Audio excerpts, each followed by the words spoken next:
All right, today we're going to go over Renaissance wax.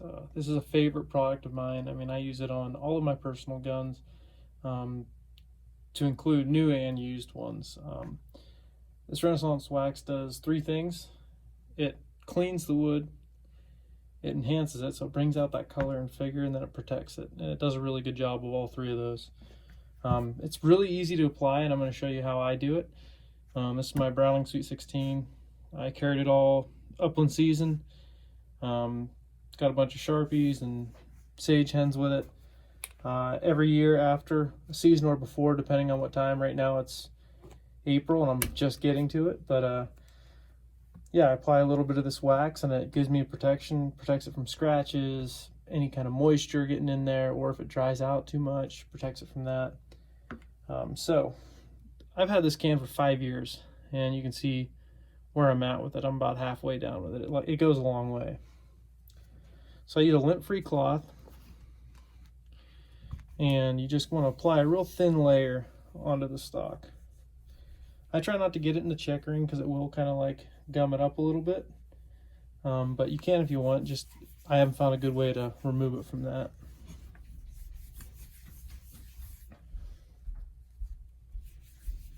So once you get a thin layer applied on there, you're going to wait a minute or two, and that will allow it to kind of cure on there and kind of harden the finish. After waiting a minute or two, you're going to then grab another like lint-free cloth. I have this, I think it's 100% cotton glove that I like to use, but you want to kind of just gently polish it in circular motions, and that will kind of buff that wax a little bit. What that kind of does is you're really filling in any pockets of grain or anything like that with that finish.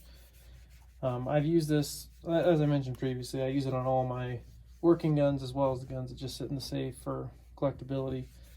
But I've had these guns that I've used this wax on with wood stocks. I've had them out in the rain hunting, and the water just beads off of it. I mean, it's so much better than having to worry about that entering into the wood and either raising the grain or rotting it, or however, all the different things that can happen because of that.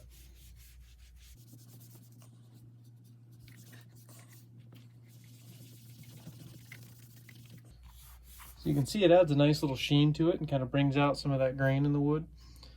This isn't a high gloss finish, so don't expect it to do that, but it does add a little bit. This wax was designed by a British scientist.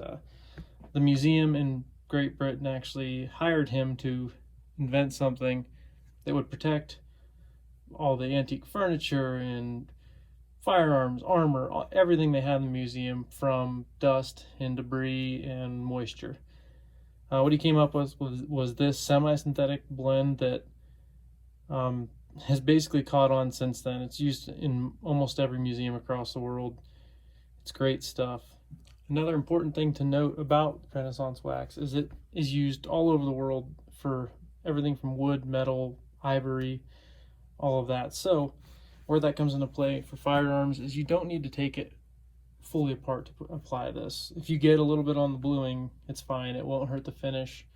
It won't hurt case hardening. It won't hurt browning. So it's fine if it gets on there. However, if you do want to disassemble it, you can get to some of those areas a little better, including the inletting. When I get a new firearm or a new used one, I like to tear it apart and apply this into the inletting to kind of seal it from any moisture getting in there, or just to clean it up a little bit. So that is Renaissance wax and how I use it. I really like this stuff. You can get it at Brownells for I think around $28. If I could be wrong, I'll put a link down below.